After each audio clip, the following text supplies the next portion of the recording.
पिछले 2 दिनों में आई 2 खबरें मोदी सरकार को घेर रही हैं, सवालात खड़े हो रहे हैं। एक खबर जिस तरह से पिछले दिनों आई कि अब सीआईएसएफ के बजाय निजी सुरक्षा गार्ड एयरपोर्ट की सुरक्षा की जिम्मेदारी निभाएंगे।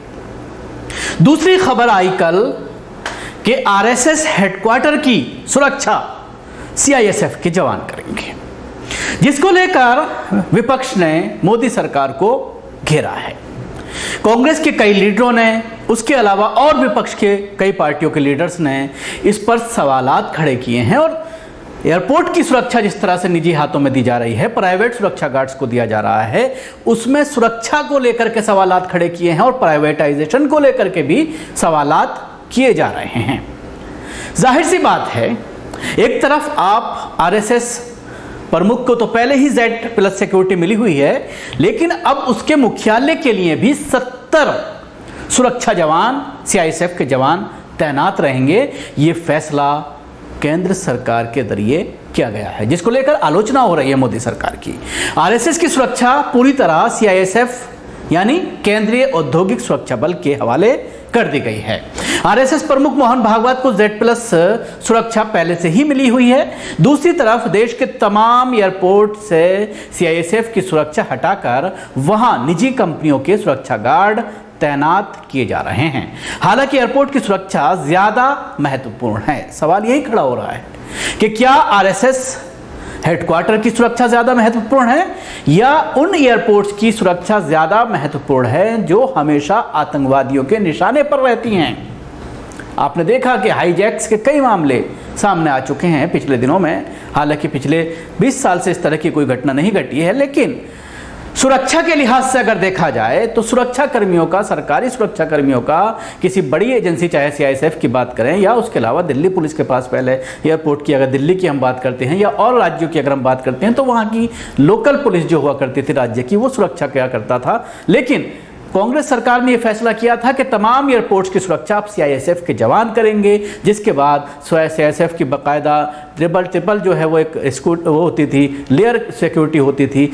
आला अधिकारी पूरी तरह से उसको मॉनिटर करते थे, लेकिन अब यहाँ पर प्राइवेट सुरक्षा गार्ड्स को तैनात किया जा रहा है। सवाल खड़ा हो रहा है और सवाल खड़ा करना वाजिब भी है कि क्या आरएसएस मुख्यालय की सुरक्षा ज्यादा महत्वपूर्ण है या उन एयरपोर्ट्स की सुरक्षा महत्वपूर्ण है जो हमेशा आतंकवादियों के ठिकाने पर रहती हैं। और जब भी इस तरह की कोई इनपुट आता है आईबी के जरिए या और किसी एजेंसी के जरिए सेंट्रल गवर्नमेंट की कि खतरा है देश को, तो उस वक्त सबसे पहले एयरपोर्ट्स की सुरक्षा को बढ़ाया जाता है। सवाल खड़ा हो रहा है। सीआईएसएफ ने 1 सितंबर से नागपुर में आरएसएस मुख्यालय और दिल्ली के झंडेवालान में केशव कुंज ऑफिस की सुरक्षा संभाल ली है।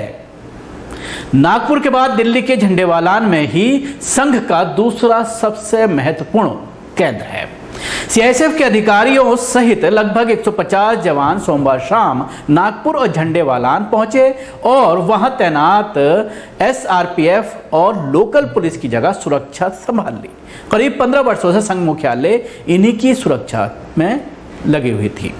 नागपुर और झंडेवालान में सीआईएसएफ टीम का नेतृत्व डीसीपी रैंक का अधिकारी करेगा। नागपुर में इन लोगों को फिलहाल मुख्यालय के पास एक स्कूल में ठहराया गया है।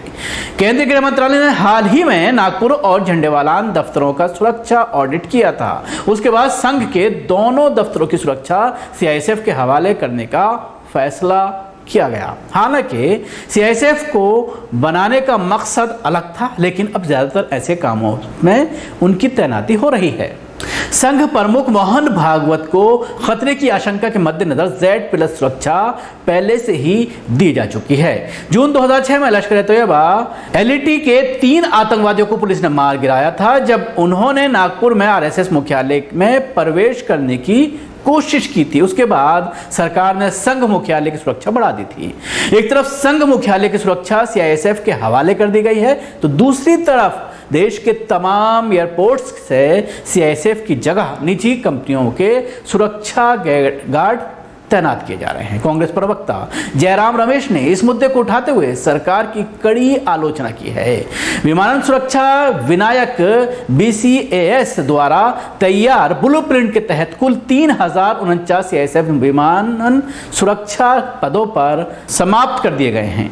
इनकी जगह 1924 निजी सुरक्षाकर्मी तैनात किए जाएंगे। बाकी जगहों पर CCTV कैमरे और बैगेज स्कैनर जैसी स्मार्ट निगरानी तकनीक का इस्तेमाल किया जाएगा। हालांकि एक अधिकारी ने यह बताया है कि निजी सुरक्षा कर्मियों को दिल्ली, मुंबई और अन्य हवाई अड्डों पर गैर संवेदनशील काम के लिए तैनात किया जा रहा है, जैसे कि लाइन लगवाने का मैनेजमेंट, एयरलाइंस के कर्मचारियों और यात्रियों की सुरक्षा सहायता और टर्मिनल क्षेत्र के अंदर कुछ एंट्री और एग्जिट निकासी वाले पॉइंट पर उनकी तैनाती की जाएगी।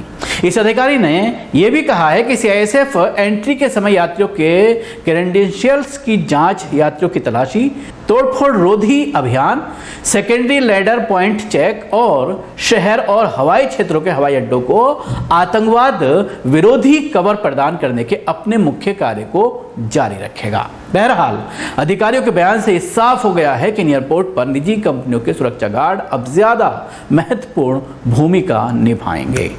जहां तक अधिकारी का बयान है इस पूरे मामले में, तो लेकिन जिस तरह का फैसला किया गया है, 3000 से भी ज्यादा CISF के जवानों को हटाने का फैसला और उनकी जगह 2000 के करीब सुरक्षा गार्ड, निजी सुरक्षा गार्डों को लगाना, तो कहीं ना कहीं लैप्स तो ज़रूर नजर आएगा सुरक्षा में। और इसको जायज़ ठहराना और ये कहना कि सिर्फ बाहर की उनके अंदर उनके में सिक्योरिटी होगी, यात्रियों को चेक करना, एंट्री एग्जिट पॉइंट पर उनको पासपोर्ट वगैरह और टिकट चेक करना कि कोई बगैर टिकट या पासपोर्ट के अंदर एंट्री तो नहीं कर रहा है, इस तरह की जिम्मेदारी की बात कही जा रही है। और एयरलाइंस कर्मियों की सुरक्षा में जो लोग लगे रहते हैं, उस तरह की बातें कही जा रही हैं। लेकिन कहीं ना कहीं ये एक बहुत महत्वपूर्ण जगह होती है, बहुत सेंसिटिव क्षेत्र होता है, खासतौर से एयरपोर्ट का जो होता है, और वहाँ पर हमेशा ही सुरक्षा चाक चौबंद रहती है। स्नीपर्स भी तैनात किए जाते हैं और समय समय पर डॉग स्क्वाड की टीम भी वहाँ पर जाकर के चेक करती है। तो जाहिर सी बात है, ये एक बड़ा सवाल है और सवाल विपक्ष के जरिए उठाया जा रहा है।